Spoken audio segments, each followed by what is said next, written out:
Once upon a time in Enugu, there lived a young woman named Ifeoma. She was gentle, soft-spoken, and full of patience. Everyone in the neighborhood knew her as the kind of wife who greeted people with respect, who never raised her voice even when she was upset, and who always put her husband first. She cooked his favorite meals, washed his clothes with her own hands, and prayed for him every night. Ifeoma believed marriage was a lifelong bond, and she gave all of herself to keep her home happy. Her husband, Obinna, was a tall, proud man with sharp eyes and a loud voice. He loved to be admired, and he loved when people called him a successful man.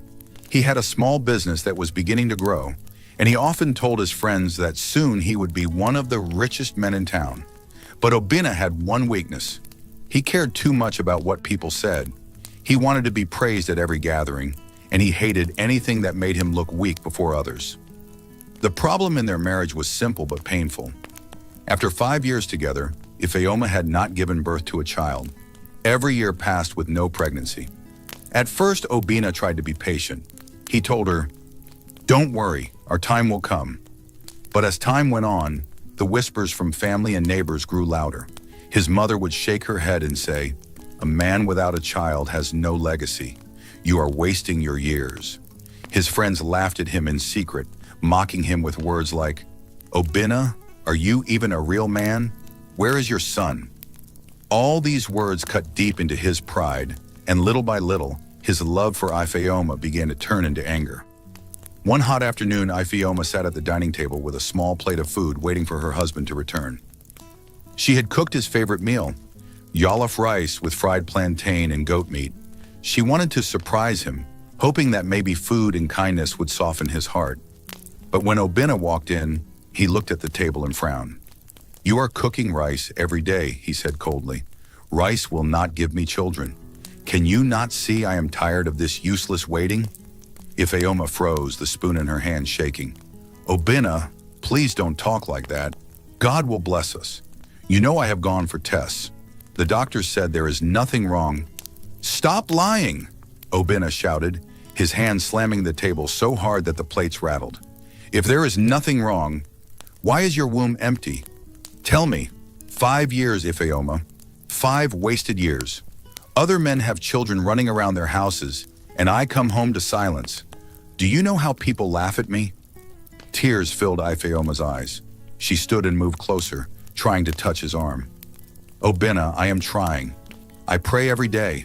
It hurts me too. Please don't let other people's words destroy us." But Obinna pushed her hand away and pointed at her chest. His voice was full of bitterness. "You are the problem. You are barren. I made a mistake marrying you." Her legs trembled and her tears fell like rain. She whispered, "Obinna, how can you say that to me after everything we have shared?" Before she could continue, the front door opened. His mother, Mama Obinna, stepped inside with 2 of his relatives following her. She had been listening from outside, and she wasted no time adding fuel to the fire. "This woman has tied your destiny," Mama Obinna said with disgust. "A woman who cannot give you a child is no wife. My son, send her away before she finishes you. Other men are building their families, and you are stuck with this empty basket." The words struck Ifeoma like a knife. She fell to her knees, crying, "Mama, please don't say that. I respect you. I love your son. I will not give up. I am not an empty basket. Please." But Mama Obinna hissed and waved her hand. "Shameless woman. If you truly loved him, you would not still be childless after 5 years. Pack your things and go back to your father's house." The room became tense. Obinna's relatives murmured in agreement, shaking their heads at Ifeoma as if she had committed a crime. Obinna looked at his wife, then at his mother.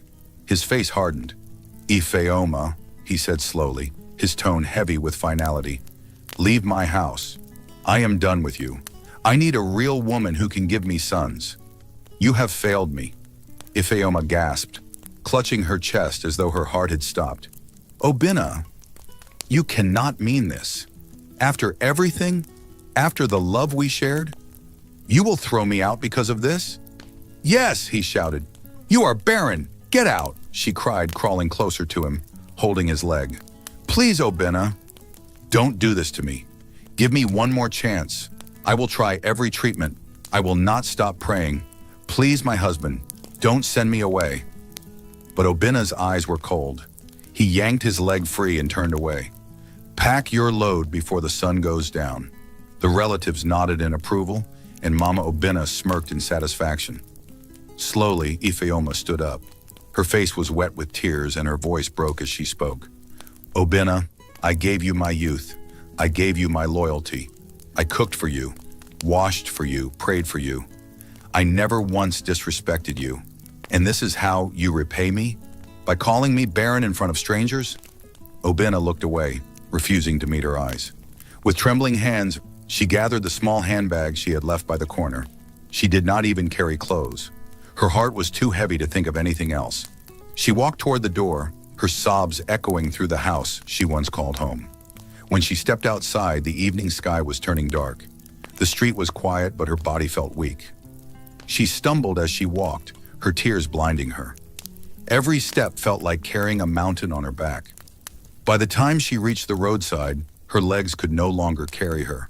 A sharp pain gripped her stomach, twisting deep inside her. She tried to hold herself upright, but the pain grew stronger, like knives cutting from within. No, not now, she whispered, clutching her belly. Her vision blurred, and the world around her spun. With one last cry, Ifeoma fell to the ground on the dusty roadside. Her handbag slipped from her hand. A passerby shouted, "Somebody help! This woman has fainted!" People rushed toward her, their voices rising in panic. But Ifeoma's eyes closed, her tears drying on her cheeks as the darkness swallowed her. And that was how her journey, the journey from pain to something greater, truly began. The night was quiet when Ifeoma slowly opened her eyes. The ceiling above her was white, with a dim bulb hanging loosely. The smell of medicine filled the air. For a moment she did not know where she was. Her body felt heavy, and her throat was dry. She tried to move, but her stomach ached. Then she heard a soft voice. "Madam, you are awake. Thank God." Turning her head slowly, she saw a nurse standing beside her bed. The nurse wore a simple blue gown, her hair tied neatly back. She smiled kindly. "You fainted on the roadside," the nurse explained. "Some people rushed you here. You were unconscious for hours. Rest, you are safe now." Ifeoma's lips trembled. She whispered, Where am I?" "You are in St. Mary's Clinic," the nurse replied gently. "We had to check you quickly. Madam, you are a strong woman. God is with you." Ifeoma's eyes filled with tears again. Images of Obina's angry face returned to her mind. His words, like knives, cut her again and again. "You are barren. Get out of my house." She pressed her palms against her face and began to cry silently. The nurse touched her shoulder softly. "Please don't cry too much. The doctor will come soon. You need your strength." Moments later, the door opened and a middle-aged doctor entered. He was tall, with glasses resting on his nose. His white coat rustled as he walked toward her bed. He looked serious but kind. "Good evening, Madam Ifeoma," he said in a calm voice. "I am Dr. Kalu. I was the one who checked you when you came in. I have something important to tell you." Ifeoma sat up weakly, fear rising in her heart. "Doctor, am I sick? Am I dying?" The doctor pulled a chair closer and sat beside her. He shook his head slowly. "No, madam, you are not dying. In fact, it is the opposite. What I'm about to say will surprise you." Ifeoma's hands shook. She whispered, "Please tell me." Dr. Kalu gave her a small smile. "You are pregnant." The words hung in the air like thunder. Ifeoma froze. Her mouth opened, but no sound came out. "Pregnant?" She touched her stomach slowly, as if to confirm it was true. Tears spilled down her cheeks. "Pregnant?" she repeated in disbelief. "Doctor, are you sure? I thought I could never—" "Yes," the doctor interrupted gently. "We ran the tests. There is no mistake. You are not only pregnant, you are carrying triplets." "Triplets?" Ifeoma gasped, her voice shaking. She grabbed the bedsheet with trembling hands. "3 babies? In my womb? After all these years? Doctor, are you saying the truth?" The doctor nodded firmly. "It is the truth. I was surprised myself.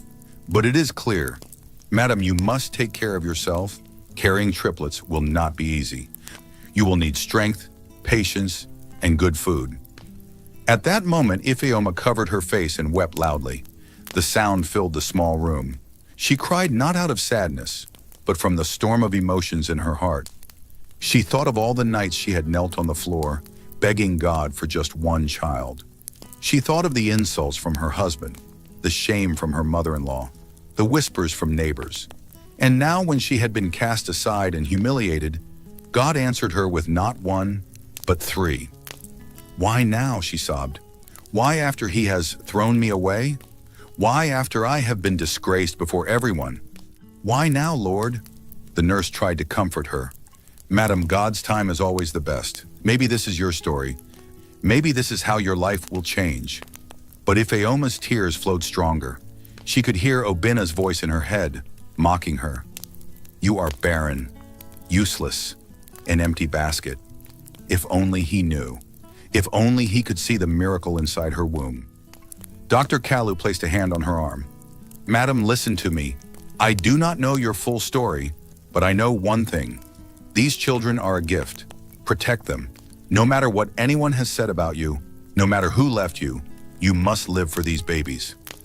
Ifeoma wiped her face slowly and nodded. Yes, doctor, I will protect them. I will not let anyone take them away from me. But deep inside, her heart ached. She thought of Obinna. Should she tell him? Should she return to him with this news? A part of her longed to see his face when he heard she was carrying triplets, but another part of her remembered the cruelty in his eyes when he cast her out. Could she go back to a man who despised her so easily? That night, lying in the clinic bed, she wrestled with her thoughts. Every kick of pain in her stomach reminded her that a new life was growing inside her, or rather 3 new lives. Her tears finally dried, and she whispered softly into the darkness. God, I don't know why you chose to bless me now, but I will not waste this chance. I will raise them, even if I do it alone. They will know love. They will know they are wanted. The next morning, Ifeoma was discharged from the clinic with medicine and instructions. She walked slowly out of the gate, holding the small bag the nurse had given her. Her steps were weak, but there was a new light in her eyes. The streets of the city looked different now. Cars passed, people hurried, but Ifeoma felt like the world had paused for her. She touched her belly again. For the first time in years, she felt like she was not empty. She was carrying life. But she knew the road ahead would not be easy. Obinna's rejection had left her with nothing. She had no house, no money, and no family support. She could not return to her father's house. They were poor and already burdened. She could not go back to Obinna. He had spat on her dignity. She whispered to herself, I will go far away. I will start again. My children will not grow where I was called barren. They will grow where nobody knows me. And so, with determination burning inside her, she boarded a small bus heading to a distant village. Weeks turned into months. Ifeoma lived in a tiny rented room in the village. It had a leaking roof and cracked walls. But it was hers. Every morning she went to the market to sell vegetables, earning just enough to buy gari and beans. Her belly grew heavy, and the villagers watched her with curiosity. Is she not the woman who was sent away by her husband? They whispered. And now she is pregnant? Strange. Some mocked her, some pitied her, but Ifeoma ignored them. She kept her eyes on her small business and her hands on her belly, whispering prayers into the growing lives inside her. One evening, as she returned from the market carrying firewood on her head, an old woman stopped her. My daughter, you are strong, the woman said. Carrying firewood with a stomach like that. You must love those babies. Ifeoma smiled weakly. Yes, Mama. I love them with everything I have. The woman nodded. Then keep going. Don't mind what people say. One day they will eat their words. Those words gave Ifeoma strength. She went home, cooked her small food, and sat alone in her room. She whispered to her unborn children, You are my hope. You are my joy. I will fight for you. Back in the city, Obinna was changing too. He dressed in fine suits, moved with rich friends, and chased every chance for success. People praised him for leaving his barren wife. You did the right thing, they told him. A man like you deserves children to carry his name. Obina nodded proudly. I will marry again soon. This time I will choose well. I cannot waste my destiny on a mistake. He laughed with his friends, not knowing that far away, the wife he had rejected was carrying the very children he had longed for. One rainy night, Ifeoma knelt on the floor of her small room, her hands on her belly. She prayed loudly, her tears mixing with the sound of the rain. Lord, please help me. These children must not die. Give me strength. Give me food to feed them. Protect me. I am alone, but you are with me. Let them live, Lord. Let them live. The thunder roared outside, but inside her heart, a fire burned. She would not give up. She would carry these children to the end. And so her journey continued. A journey of pain, but also of secret victory. For hidden inside her womb was the answer to all the insults, all the shame, all the tears. The world still called her barren, but soon the world would see. The early morning sun crept through the small crack in the roof of Ifeoma's room. She sat up slowly, her back aching, her belly heavy with the weight of 3 growing babies. Sweat covered her face even though the air was cool. She had hardly slept the night before. Every movement inside her womb felt like a battle. Sometimes she wondered how such tiny lives could carry so much strength. She sat on the mat, breathing slowly. My children, she whispered, touching her belly with both hands. You are my hope. Even if the world calls me barren, I know you are here. I will never let anyone take you from me. Her body was weak, but her will was strong. Every day she forced herself to go to the market. She would carry baskets of vegetables on her head, even though people told her she should not. Rest or you will lose those babies, they warned. But Ifeoma shook her head. If I rest, how will I eat? How will I feed them when they arrive? The villagers watched her with mixed eyes. Some admired her strength, others mocked her. Look at her, one woman whispered in the market. Her husband chased her out, yet she is still carrying babies. Maybe she went to another man. Another laughed. 3 children at once? It cannot be natural. Maybe she used charms. Maybe she wants to prove something. The words hurt, but Ifeoma kept silent. She had learned that people would always talk. She told herself, let them laugh now. When they see my children, their mouths will close. One hot afternoon, after a long day at the market, Ifeoma returned to her small room carrying a little bag of beans. Her back burned and her legs trembled under her weight. She dropped the bag by the corner and sat down, breathing heavily. Suddenly, sharp pains shot through her belly. She cried out and held herself. Her neighbor, Mama Chinier, rushed in. Ifeoma, are you all right? I am fine, Ifeoma said, even though sweat poured from her face. It is only the babies moving. Mama Chinier looked at her closely and shook her head. You cannot continue like this. You are carrying 3 children, not 1. You need help. Ifeoma forced a weak smile. God will help me. He has brought me this far. He will not leave me. But deep inside, she was afraid. Nights were the worst. When the world was quiet and she lay on her mat, the weight of her belly pressed on her chest. Sometimes she could hardly breathe. She would cry silently into her pillow, praying for strength. Lord, she whispered, please keep them safe. Don't let me lose them. They are all I have. The months crawled by. Ifeoma grew bigger and weaker. Her clothes no longer fit, so she wrapped herself in old wrappers. She could barely walk to the market, but she refused to stop. She believed every grain of gari, every spoon of beans, every kobo she earned was for her children's survival. One evening, as she struggled to light her small stove, she heard voices outside her window. Have you seen Ifeoma? One man said. She looks like she will break any moment. Carrying 3 children without a husband? She will not survive. Another voice laughed. Her husband chased her out for being barren. Now she suddenly has children? It is suspicious. Maybe she wants to shame him. Maybe they are not even his. Ifeoma closed her eyes, tears rolling down her cheeks. She wanted to scream that the babies were real, that God himself had blessed her, but she kept quiet. She stirred her beans slowly, whispering, they will see. One day, they will see. When her time finally came, it was a stormy night. Rain poured heavily on the roof, leaking into her room. Ifeoma was alone, sitting on her mat, when a wave of pain hit her like fire. She screamed, clutching her belly. The pains came stronger, closer, sharper. She tried to stand, but her legs gave way. She fell back, crying, "Help me, somebody please!" Mama Chenier heard her screams and rushed in, followed by two other women. When they saw her on the floor, writhing in pain, their eyes widened. "It is time," Mama Chenier shouted. "Call the midwife!" Within minutes, the village midwife arrived, carrying her small bag.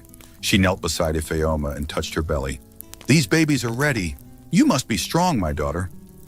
"This will not be easy." "I cannot," Ifeoma sobbed, her voice weak. "The pain is too much. I will die." "No," the midwife said firmly, holding her hand. "You will not die. You will live. For your children, you must fight. Now push when I tell you." The room filled with cries, commands, and prayers. The women held Ifeoma's hands, wiping her sweat as she screamed and pushed. Hours passed, but finally a baby's cry pierced the air. "It's a boy!" the midwife shouted. Ifeoma's eyes filled with tears of joy. She barely had time to rest before the pains returned. Another long push, another scream, and another cry. "A second boy!" The women clapped, praising God, but the midwife shook her head. "We are not done. There is still one more." Ifeoma groaned. "I cannot. I have no strength left." "You must," the midwife urged. "One more push. Do not give up now." With the last of her strength, Ifeoma screamed and pushed. The room shook with her cry. Moments later, a third cry filled the room. "A girl," the midwife announced. 3 strong babies, 2 boys and a girl." The women cheered, tears running down their faces. They wrapped the babies in cloth and placed them beside their mother. Ifeoma looked at them, her tears mixing with her sweat. "My children," she whispered, "you are here. You are real. God did not forget me." She held them close, kissing their tiny heads. In that moment, all the pain, all the insults, all the shame melted away. She was no longer the barren woman. She was a mother. The next morning, the news spread quickly through the village. People gathered outside her small room, whispering in shock. 3 children? She gave birth to 3 at once? 2 boys and a girl. Imagine! After her husband said she was barren? Wonders shall never end. Some clapped their hands in joy, others shook their heads in disbelief. But one thing was clear. Ifeoma was no longer to be mocked. She had turned her shame into triumph. Mama Chenier stood proudly at the door, telling everyone who passed, yes, she has triplets. God has answered her prayers. Days turned into weeks. Caring for 3 babies at once was not easy. Ifeoma hardly slept. When one baby stopped crying, another started. Sometimes all 3 cried together, and she would carry them one by one, whispering songs into their ears. Chidera, Chimamanda, Chibuike, she called them softly, naming them with meaning. What God has written, my God will not fail. God is strength. She raised them with every drop of love in her heart, even when she had nothing. Some nights she ate only water and Gary so the babies could have milk, but she did not complain. She looked at their faces and whispered, "You are my crown. You are my victory." Meanwhile, far away in the city, Obinna was planning his engagement. He wore expensive suits, moved with rich friends, and pretended he had no past. When people asked about his ex-wife, he laughed proudly. "She was barren," he told them. "I wasted 5 years with her. Now I will marry a woman who will give me sons." His friends praised him, clapping him on the back. "Yes, you deserve better. You need a family to carry your name." Obinna smiled, never knowing that the very sons he longed for were already alive, far away, in the arms of the woman he had cast aside. One night, as Ifeoma watched her triplets sleeping peacefully, she whispered a promise. "My children, the world mocked me, but you have given me new life. I don't know how we will survive, but I swear I will never give up. One day you will make me proud. One day, the world will see." Her tears fell, but this time they were not tears of sorrow. They were tears of hope. For though her life was full of poverty and pain, she now carried within her the greatest treasure of all, her children, and that treasure would change everything. The morning sun rose over the small village where Ifeoma now lived with her children. The triplets were 5 years old, strong and full of life. Their laughter filled the tiny room every day, their little voices chasing away the sadness that once lived in their mother's heart. Chibuke, stop running, Ifeoma called as one of the boys dashed across the room, holding a stick like a sword. You will break something. Mama, I am a warrior, Chibuke shouted with a grin. His twin, Chidera, jumped in front of him, pretending to block the attack. No, I am the warrior. Mama, see me. I am stronger than him. Meanwhile, Chimamanda, the only girl, sat quietly by the mat, hugging a doll her mother had made out of old cloth. She looked up at her brothers and said in her small voice, Both of you are noisy. Mama, they will disturb you again. Ifeoma laughed softly, shaking her head. Leave them, my daughter. Boys will always play rough. One day, they will protect you. Every day was a struggle, but it was also a blessing. Ifeoma worked at the market, washing clothes for people and selling food. She earned just enough to keep the children fed. Sometimes, when the food was not enough, she would go hungry so her children could eat. But whenever she saw their faces, her heart swelled with strength. She thought often of Obina, but not with love. His face came back to her in flashes, his angry words still ringing in her ears. Barren woman. Useless wife. She had promised herself never to forgive him, never to allow him back into her heart. But Obina had not forgotten her either. Back in the city, Obina's life had changed. His business had grown, and his pride had grown even bigger. He drove fancy cars, wore expensive suits, and spoke with arrogance. Everyone around him respected him for his money, but deep inside he still felt the shame of his empty house. He had no child to call his own, no son to carry his name. When people asked about his past, he lied easily. My ex-wife was barren, he said, his voice full of pride. I wasted 5 years on her, but I am done with that. Soon I will marry a real woman. And now that moment had come. Her name was Amaka, a glamorous woman from a wealthy family. She loved the idea of marrying a rich man like Obina, and she made him feel like the king he always wanted to be. Together, they planned a wedding that would shake the city. One evening, as Obina sat with his friends at a big table in a hotel lounge, he laughed loudly. I will show everyone that I have moved forward. I will marry Amaka in style. And do you know what will make it sweeter? His friends leaned closer, curious. What? Obina's eyes glinted with pride. I will invite Ifeoma, that useless woman.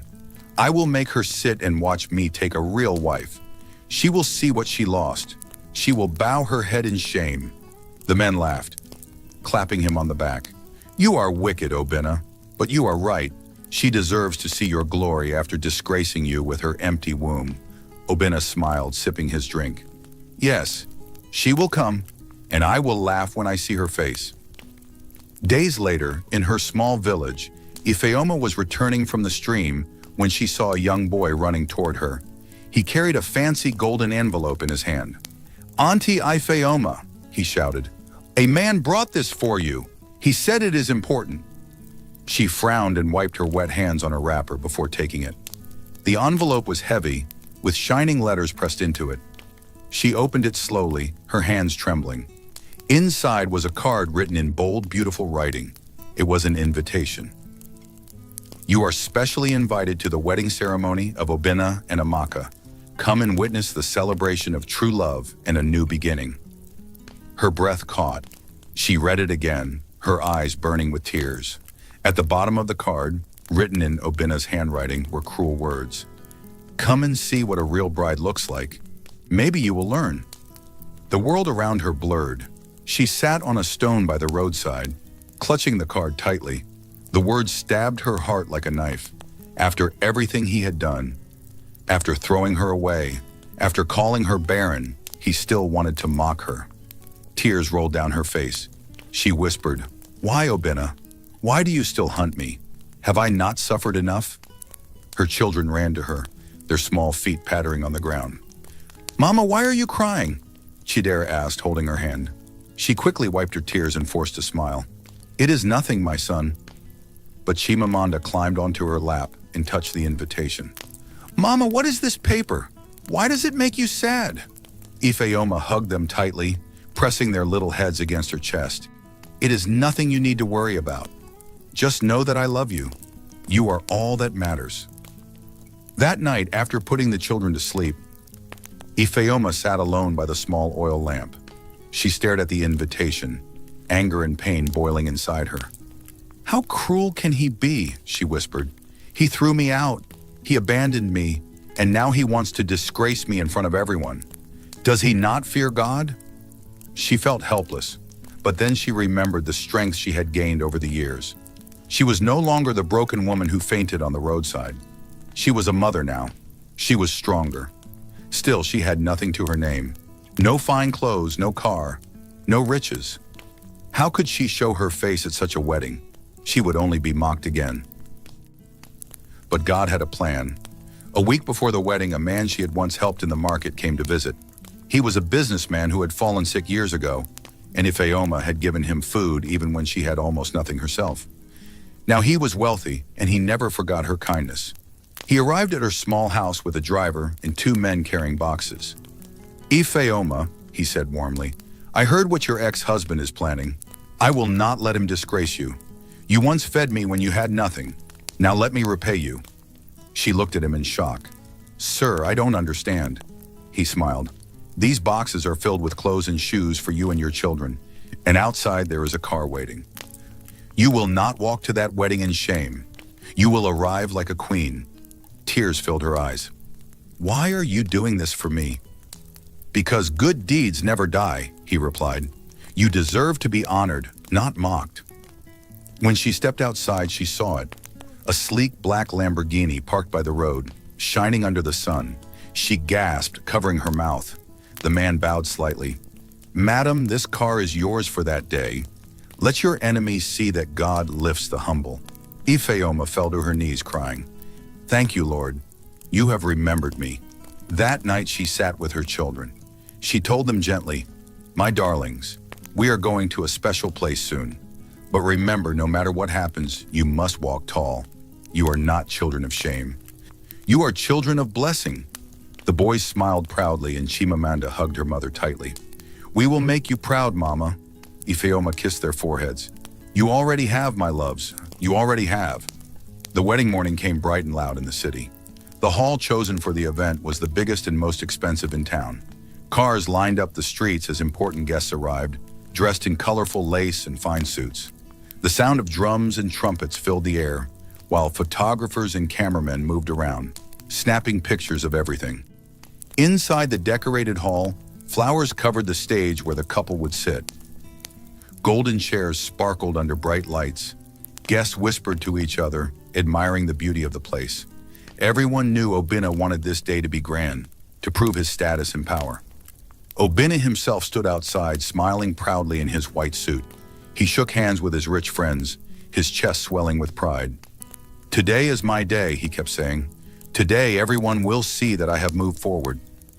His bride Amaka was in another room, surrounded by bridesmaids. She wore a shining white gown with diamonds on her neck. She checked herself in the mirror again and again, smiling with satisfaction. "This is how a real wedding should be," she said to her friends. "Not like those poor marriages with nothing to show." The bridesmaids laughed and agreed. Meanwhile, Obinna was busy boasting to his close friends. "You know what will make this day even sweeter?" he said with a sly grin. They leaned closer. "What?" "I invited Ifeoma," he said proudly. "Yes, my ex-wife, the barren woman. She will be here today. I want her to sit and watch me marry a real wife. She will see what she lost, and everyone will laugh at her." His friends burst into laughter. "Obinna, you are truly a man of wisdom. This is revenge. She will regret ever crossing your path."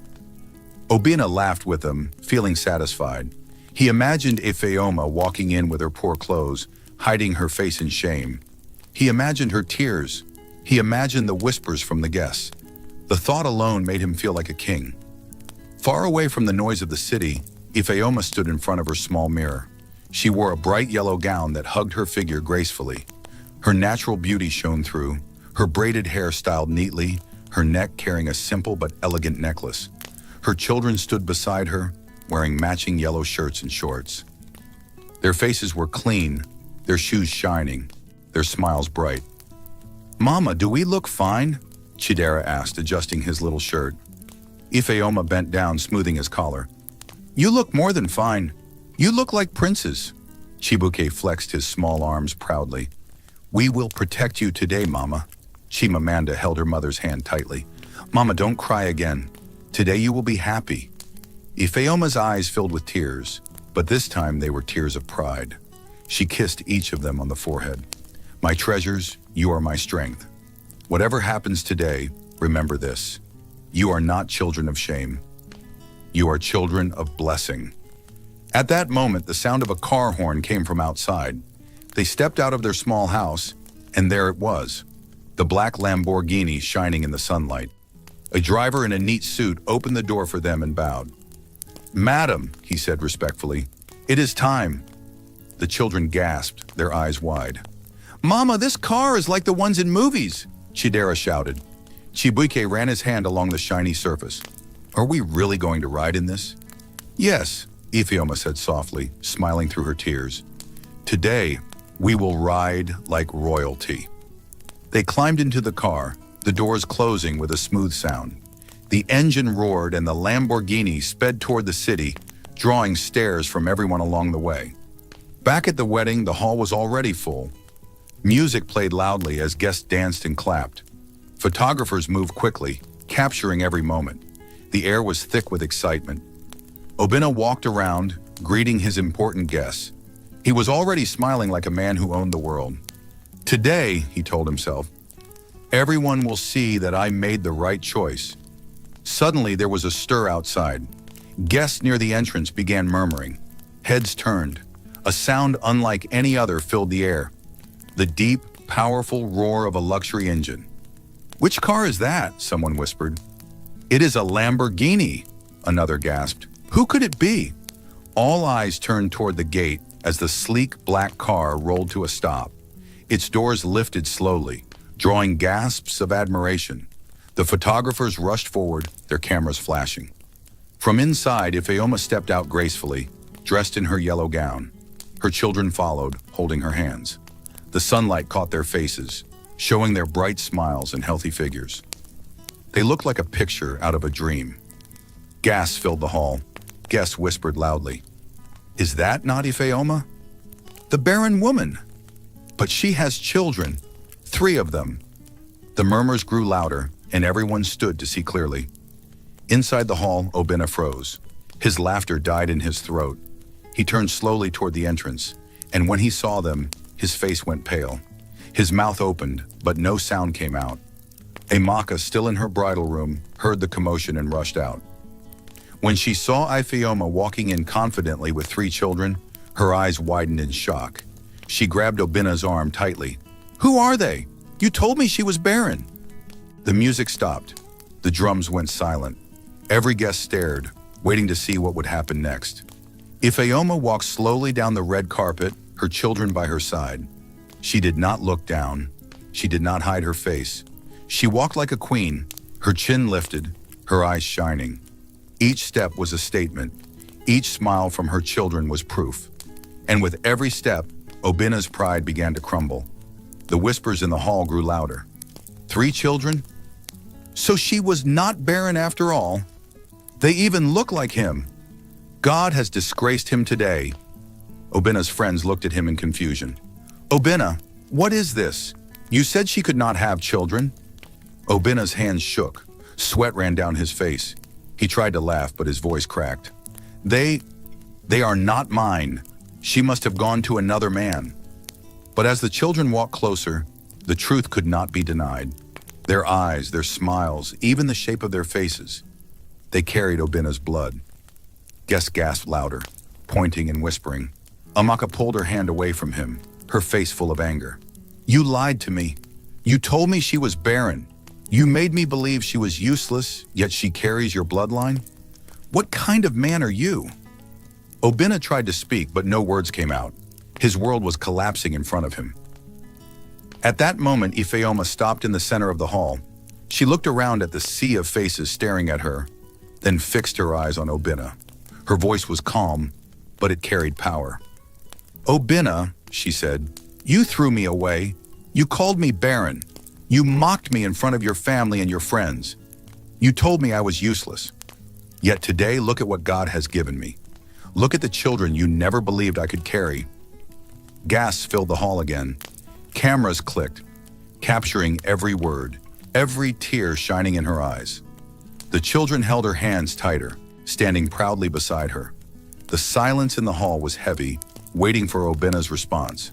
But he had none. His pride was broken. His plans to disgrace her had turned into his own humiliation, and the wedding that was supposed to be his greatest victory had just become the stage for his downfall. The hall was silent. Even the drummers and singers who had been filling the air with music only moments earlier froze with their hands mid-air. All eyes were on the woman in yellow walking down the red carpet, her triplets holding her hands. Ifeoma's yellow gown glittered under the bright lights. She walked with grace, her chin lifted, her eyes steady. Her children walked proudly beside her, their small feet stepping on the carpet with confidence. They smiled, unaware of the storm around them, but their innocence made the moment even more powerful. The guests whispered, their voices echoing across the large hall. "Is that not Ifeoma, the wife Obina chased away? She was called barren, was she not? But look at her! 3 children! 3 healthy children!" One woman gasped and grabbed her friend's arm. "Do you not see? The boys look exactly like Obina. The same eyes, the same nose. He cannot deny it." The whispers turned into gasps as people began to compare the faces of the children to the man standing frozen at the front of the hall. Obina felt his chest tighten, his legs shook under him, and sweat poured down his face. He tried to smile, but his lips quivered. The sight of the children was like thunder striking his heart. Amaka, his bride, turned sharply to him, her face twisted with anger. She grabbed his arm. "Obina, what is this? Who are those children? You told me she was barren." Obina stammered. She is barren. She must have gotten those children from another man." But Amaka's eyes narrowed. "Do not lie to me. Look at them. They are your blood. Everyone can see it." The guests nodded and whispered louder. "Yes, they look like him. There is no denying it. God has shamed him today. After all his boasting, see what has happened." Obina's friends, who had laughed with him earlier, now stared at him with disgust. One of them whispered, "Obina, you told us she was barren, but clearly she was not. You deceived everyone." The shame burned him like fire. He tried to speak louder, his voice breaking with desperation. "They are not mine. She is trying to disgrace me. Do not believe her." But as Ifeoma and the children reached the middle of the hall, the truth became too clear to ignore. The triplets stood proudly beside their mother. Chidera looked around curiously, his little chest puffed out. Chibuiki clung to his mother's gown, smiling shyly at the guests. Chimamanda, the girl, looked straight at Obina, with eyes that mirrored his own. A murmur rose in the crowd. "Ah, that girl's eyes are exactly like his. And that boy's smile, it is Obina's smile. God has revealed the truth today." Obina's heart pounded. He felt like the ground would open and swallow him. The very shame he had planned for Ifeoma was now upon him. Ifeoma stopped and faced the hall. Her voice was calm but strong, carrying over the murmurs. 5 years ago, she began, this man threw me away. He called me barren. He told me I was useless. He let his family mock me, insult me, disgrace me. He cast me out of his house with nothing. Gasps filled the air. Guests leaned forward, eager to hear more. Cameras clicked as reporters captured every word. Ifeoma continued, "I left that house with tears in my eyes and pain in my heart. I had nothing, but God gave me everything. He blessed me with not 1, not 2, but 3 children. And today I stand here not as a barren woman, but as a mother." She held her children closer. "These are my children. They are my proof. They are my pride." The hall erupted. Some clapped, others shouted, "Glory to God!" The sound was deafening. Obina covered his face with his hand, wishing he could disappear. But Amaka pulled his hand down, her voice sharp and full of anger. "You humiliated me," she spat. "You told me lies. You said she was barren, that she could never carry children. Yet here she stands with 3 children who carry your face. You deceived me, Obina. How dare you?" Obina tried to hold her hand. "Amaka, please listen. She is lying. This is all a trick." But Amaka pushed him away. "Do not touch me. You have disgraced me before everyone." The guests shook their heads, some laughing bitterly. So this was his plan? To shame her? Look how it has turned on him. Yes, God does not sleep. He has been disgraced instead. At that moment, one of the children, Chidera, tugged at Ifeoma's gown and pointed at Obinna. Mama, why is that man looking at us like that? The question was innocent, but it struck Obinna's heart. He turned his face away, ashamed. Ifeoma bent down, stroking her son's head. Do not mind him, my child. We are here for God's glory, not for man's approval. The hall clapped louder, many wiping tears from their eyes. The sight of a woman once mocked, now walking in victory, moved them deeply. The master of ceremony, who had been frozen at his microphone, finally found his voice. He cleared his throat nervously. Ladies and gentlemen, let us welcome our special guest, Madame Ifeoma, and her beautiful children. The crowd clapped loudly, cheering her name. Some stood to their feet, praising her courage. Obinna sank deeper into shame. His plan to laugh at Ifeoma had turned into a nightmare. His new bride was furious, his guests were mocking him, and his ex-wife now stood like a queen in front of everyone. Amaka turned to him again, her eyes blazing. Obinna, answer me now. Are those children yours? Yes or no?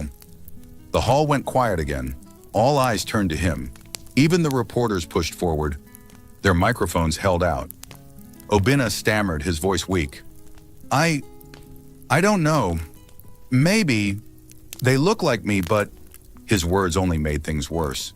The crowd erupted in laughter and murmurs. He cannot even deny it. He is finished. What a shameful man. Ifeoma raised her chin higher. She did not need to say more. Her presence alone was enough. But she looked at Obinna one last time, her voice steady. Obinna, the same woman you rejected is the woman God has honored today. You plan to disgrace me, but you have only disgraced yourself. The guests clapped, some shouting, yes. Others shook their heads at Obinna, their respect for him gone. At that moment, Amaka tore off her veil and threw it to the ground. This wedding is a joke, she shouted. I will not marry a liar. I will not tie myself to a man who hides his children and shames women to protect his pride. The hall gasped again. Amaka stormed out, her bridesmaids running after her. Obinna stood frozen, his face pale, his hands trembling. His dream wedding had turned into a public disaster. Ifeoma turned to her children and smiled softly. Come, my darlings. We have shown the world the truth. Let us go. They held her hands tightly as she began to walk away. Cameras flashed, capturing every step. The guests clapped again, chanting her name. As she walked out, her children beamed proudly, their small voices rising above the noise. Mama, you are the best. Mama, we love you. And for the first time in years, Ifeoma felt truly free. The wedding hall was in chaos. Guests were no longer clapping for joy. They were murmuring and pointing fingers. The noise of whispers and gasps filled the air. Cameramen rushed forward, their flashes blinding, trying to capture every moment. At the front of the hall, Obinna stood frozen like a statue. His face was pale, his lips shaking. Sweat rolled down his temples. The plan he had built for months had crumbled in seconds. His bride, Amaka, stood a few feet away, her gown sparkling under the lights, her face dark with anger. Her voice cut through the noise like a knife. Obinna! She shouted, pointing at him with trembling hands. You told me she was barren. You told me she could never have children. So what is this? Who are these children that look exactly like you? The guests fell silent, waiting for his answer. Obinna raised his hands weakly. They are not mine, he stammered. She must have found another man after I sent her away. She is trying to trick everyone. But his words only made things worse. The guests shook their heads. Some laughed bitterly. Does he think we are blind? One man muttered. Those children are his mirror, another whispered. Amaka's eyes flashed with fury. Trick everyone? Obinna, do you take me for a fool? You disgraced her, and now she returns with children that carry your face. And you stand here lying to us all? You are a coward. Her words struck him harder than a slap. He reached out to her. Amaka, please listen. Don't walk away. This wedding... But Amaka pulled back sharply, her voice loud enough for all to hear. This wedding is over. I will not marry a liar. I will not marry a man who cannot stand by the truth. Gasps and shouts rose from the crowd. Cameramen captured the dramatic moment, their flashes bursting like fireworks. Obinna tried to stop her. He stepped forward, his voice trembling. "Amaka, don't leave me like this. This is just a misunderstanding. They are not my children." But Amaka pushed him hard in the chest. "Stay away from me. You brought shame upon me, upon my family, in front of the whole world. I would rather remain single than be chained to a disgrace like you." She tore off her wedding veil and threw it to the ground. Then, with her bridesmaids following in shock, she stormed out of the hall. The heavy doors slammed behind her, echoing loudly. The guests erupted in murmurs again. Some laughed, some shook their heads. The once celebrated groom was now standing alone, abandoned on the very stage he built to show off his pride. Ifeoma, still holding her children's hands, watched the scene with calm eyes. She had not come to fight. She had not come to shout. But the truth had spoken for itself. Her heart was heavy, yet peaceful. One of her sons, Chibuik, tugged at her gown and asked innocently, "Mama, why is that man crying?" Ifeoma bent down and stroked his cheek gently. "Because lies do not last forever, my son. Truth will always win." Her words carried across the hall, and many nodded, whispering, "Indeed, she is right. Truth will always win." Meanwhile, Obinna tried to gather himself. He turned to his guests, his hands raised. "My friends, do not believe her. She is bitter because I left her. She wants to ruin my wedding." But his voice was drowned by the crowd's laughter. "Ruin your wedding? You ruined yourself," one woman shouted. "Look at the children. They are yours. Admit it," another yelled. The hall was no longer on his side. His rich friends who once praised him now folded their arms, shaking their heads in disgust. One of them, Chief Okachukwu, stepped forward. "Obinna, you boasted before us that your wife was barren, that you needed a better woman. But today you are the one disgraced. You lied to all of us." Obinna's knees grew weak. He wanted to defend himself, but the words caught in his throat. He could feel his empire of pride crumbling. Reporters swarmed him, shoving microphones in his face. "Mr. Obinna, are these children yours? Why did you divorce your wife if she was pregnant? Did you lie to your friends and your new bride?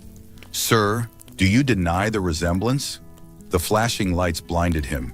He stumbled backward, covering his face with his hands. "No more questions. Leave me alone." But the reporters pressed harder. "Answer us, sir." "The people want the truth." Obinna's voice cracked. "They are not mine. She is lying. Stop asking me." His denial sounded weak, and the crowd booed. Some shouted insults. "You are a disgrace, Obinna. Shame on you. This is the man who laughed at his wife? Look at him now." At the center of it all, Ifeoma stood tall. She held her children close and lifted her chin. She had no need to shout. The world could see the truth. She looked at Obinna one last time, her voice soft but firm. "Obinna, you threw me away when I needed you most. You called me barren, but God blessed me beyond measure. You tried to shame me, but today, you are the one shamed. This is the fruit of your pride." The hall erupted in applause. Some stood to their feet, clapping for her. Others cried, moved by her courage. Obinna sank onto a chair, bearing his face in his hands. The man who had once stood tall in pride now sat broken before everyone. Amaka's parents, who had been seated in the front row, stood up angrily. The father pointed at Obinna. "You have disgraced my daughter. You will hear from us. This marriage is finished." They stormed out as well, leaving him surrounded by whispers and scorn. One old woman in the back shook her head. "What a lesson. Pride goes before a fall. This man wanted to disgrace his wife, but God turned the disgrace back to him." The music that once filled the hall was gone. The decorations, the flowers, the golden chairs, all of it looked useless now. Guests began to leave, their heads shaking, their voices full of gossip. Ifeoma came in glory, and he is left in shame. God does not sleep. This is justice. As the hall emptied, Obinna tried to rise, but his legs felt heavy. He whispered to himself, "How did it come to this? How did I lose everything?" But the truth was clear. His greed, his arrogance, his cruelty, they had destroyed him. Meanwhile, Ifeoma and her children walked out of the hall with dignity. Cameras flashed as the Lamborghini door opened for them. The children climbed in happily, their laughter ringing like victory bells. As she sat down, Ifeoma whispered to herself, "This is not the end. This is just the beginning." And with that, the car drove away, leaving Obinna behind in the ruins of his pride. The once grand wedding hall was almost empty. The flowers still hung on the stage. The chairs were still decorated with ribbons, but the joy had gone. The guests who remained only stayed to gossip and shake their heads at Obinna. He sat alone on the golden chair meant for him and his bride, his head buried in his hands. His white suit, once spotless, was now soaked with sweat.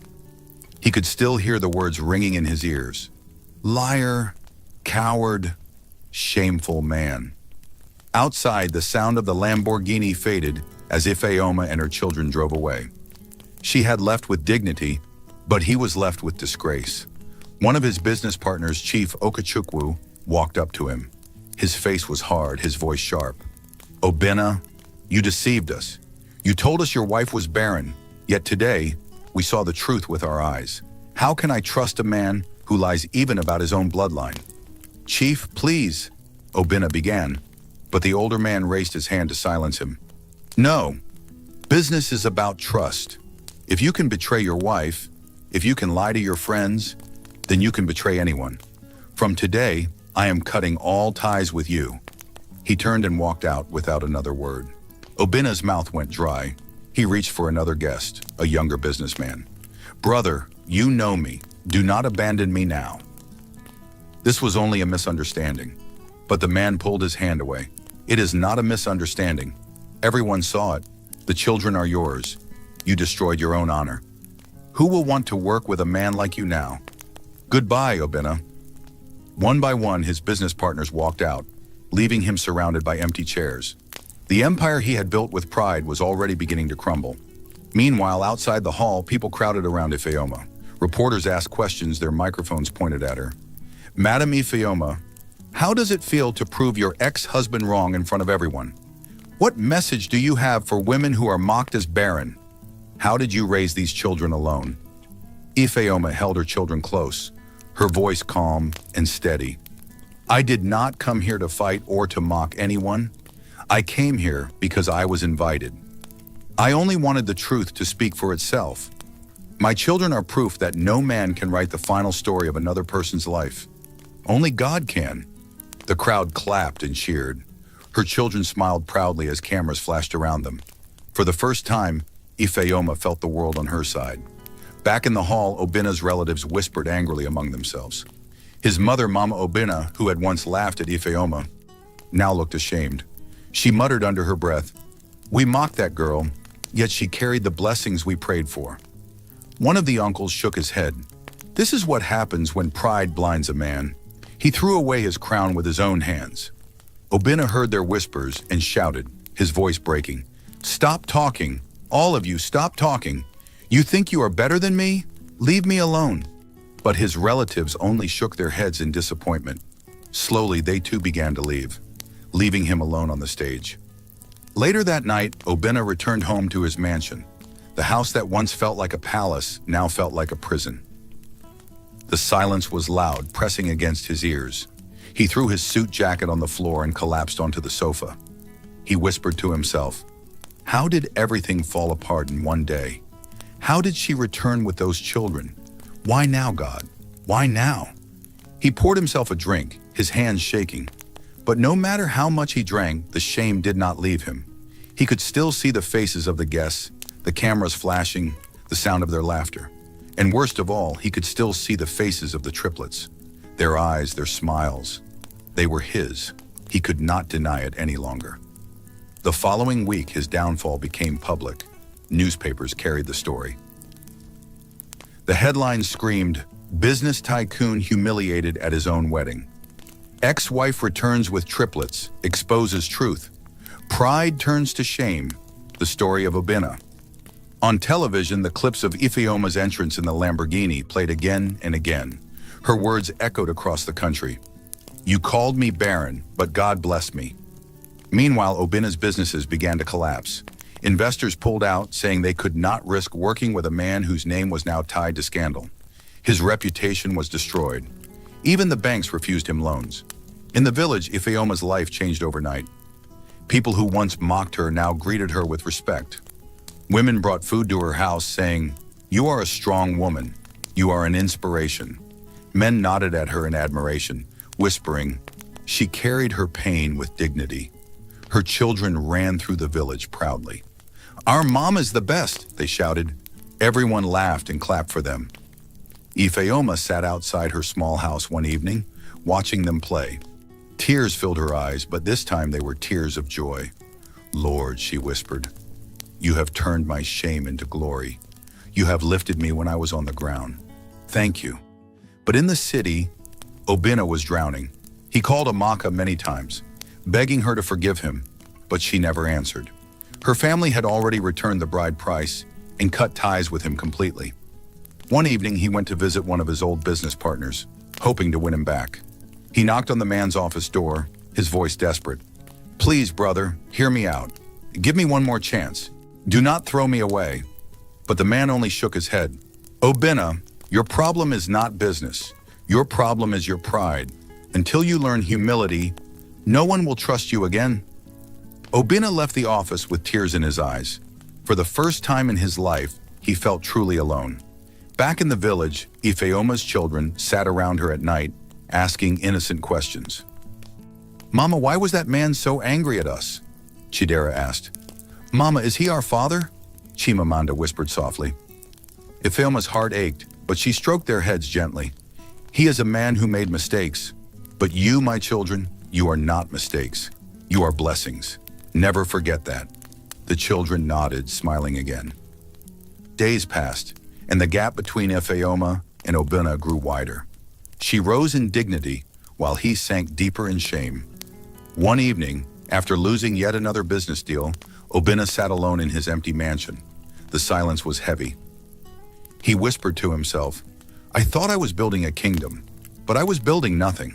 I lost everything because I had no patience, no faith, no love."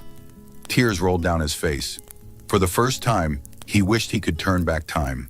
But time had already shown him the price of pride. The night was quiet in the small village. The moon shone brightly, casting a silver glow over the houses. Inside her little home, Ifeoma sat on the mat with her children. They were laughing together, telling small stories before bed. "Mama," Chibuke said proudly, "when I grow up, I will build you a big house with 10 rooms. "No," Chidera interrupted quickly. "I will build it first. Mine will have 20 rooms and a big gate." Chimamanda giggled softly. "Both of you are noisy. I will buy Mama a golden necklace so everyone will know she's a queen." Ifeoma laughed, hugging them tightly. "You are all my treasures. You don't need to build me anything. Your smiles are more than enough." The children soon fell asleep, their soft breaths filling the room. Ifeoma sat watching them, her heart full. For years she had cried alone, but now she was surrounded by love. She whispered a prayer of thanks. But while peace filled her home, Obina was drowning in despair. In the city, Obina's mansion was dark. He sat alone in the living room, his hair messy, his shirt unbuttoned. Bottles of drink lay scattered on the floor. The once proud man looked broken. His businesses had collapsed. His bride had left him. His friends had abandoned him. He could not stop thinking of the triplets. Every night their faces haunted him. He saw himself in them, and it tore him apart. Finally one night he whispered, "I must see her. I must beg her. Maybe she will forgive me. Maybe she will let me return." The next morning he dressed in a simple shirt and trousers, far from the expensive suits he once wore. He got into his car and drove for hours until he reached the village. Ifeoma was sweeping outside her house when she saw a car pull up. Her heart froze when she saw him step out. Obina, the man who had thrown her away, who had called her barren, who had mocked her before everyone. Her children ran outside, curious. "Mama, who is that man?" Chidera asked. Ifeoma's face hardened. "Go inside," she said gently. "This is not for you." The children obeyed, but they peeked from the window, watching closely. Obina walked slowly toward her, his head bowed. His voice was low and shaky. "Ifeoma, please, forgive me." Ifeoma stood still, her broom in her hand. Her eyes were cold. "Forgive you? After everything you did, after the years of insults, the shame, the rejection, do you know what it is to sleep hungry with 3 children while the world mocks you? Obina's eyes filled with tears. He dropped to his knees in the dust. I was blind, Ifeoma. I let pride control me. I let people's words poison me. Please, I have nothing left. I only have regret. Take me back. Let me be a father to my children. Her voice rose, strong and steady. Take you back? When I cried at your feet, did you take me back? When I begged for one more chance, did you hear me? You threw me away like rubbish. Now you want to return because the world has disgraced you? Obina sobbed loudly, his tears falling into the dust. I know I failed you. I know I hurt you, but please let me make it right. Give me another chance. Ifeoma shook her head slowly. No, Obina, you did not just reject me. You rejected God's blessing. You spat on the gift that was growing inside me. You wanted glory, but you lost everything. That door is closed. Her children stepped outside, unable to stay hidden. Chimamanda held her mother's hand. Mama, why is he kneeling? Ifeoma looked at her gently. Because he knows he made a mistake. The boys frowned at Obina. Chidera asked, Mama, is he our father? She hesitated, then nodded. Yes, but he is not the kind of father you need. A real father protects, not rejects. The children clung to her, their small faces full of confusion. Obina reached out to them, crying, My children, please come to me. I am your father. Let me hold you. But the children stepped back, holding tightly to their mother. No, Chibuike said firmly. You made Mama cry. We don't want you. Obina broke down completely, wailing like a child. His pride, his wealth, his name, none of it mattered anymore. He had lost the only treasure that truly counted. Neighbors gathered around, watching the scene unfold. Some whispered, This is justice. Others shook their heads in pity. Mama Chinyere, who had once helped Ifeoma, stepped forward. She looked at Obina and said, When you had her, you despised her. Now that she has risen, you come crawling. Life has taught you a lesson. Obina buried his face in his hands, sobbing. Please, Ifeoma, one last chance. Please. Ifeoma's voice was steady, though tears filled her eyes. Obina, I release you. I will not hold bitterness against you, but I will never take you back. My children and I have moved on. You are not part of our story anymore. Her words were final. She turned, holding her children's hands, and walked into her house. The door closed behind her with a soft thud that sounded louder than thunder in Obina's ears. Obina remained on the ground for a long time, crying until his voice broke. Finally, he stood up, weak and defeated. He looked once more at the small house, then turned and walked back to his car. The neighbors shook their heads as he drove away. One old man sighed. Pride has destroyed many men, but today we have seen it with our own eyes. Inside her house, Ifeoma sat with her children. They looked up at her with wide eyes. Mama, Chimamanda asked softly, will he ever come back again? Ifeoma hugged her. Maybe, but even if he does, we will not let him break us. We are stronger now. Chidera smiled and said proudly, Yes, Mama, we are your warriors. Chibuike added, We will always protect you. Ifeoma's heart swelled with love. She kissed each of them on the forehead. You are my crown. You are the reason I am standing. Together, we will shine. The children cheered happily, their voices filling the small room with warmth. That night, as the moonlight bathed the village, Ifeoma stood by the window, watching her children sleep peacefully. She thought of the journey she had walked, from the day she was thrown out in shame, to fainting on the roadside, to carrying her children alone, to standing tall before the world. She whispered softly, Lord, you have turned my tears into triumph. You have shown that no one can bury the one you choose to lift. Thank you. And with a deep breath, she closed the window, her heart finally at peace. Far away in his empty mansion, Obina sat alone in the dark. The laughter of his ex-wife's children haunted him. The door of forgiveness had closed. He whispered into the silence, I lost everything. I lost them. The house gave no answer. In the village, however, life was full. Ifeoma rose each day with joy, her children running around her, their laughter bright. People no longer called her barren, they called her blessed. She had walked through fire and come out as gold. Her story was no longer one of shame, but of victory.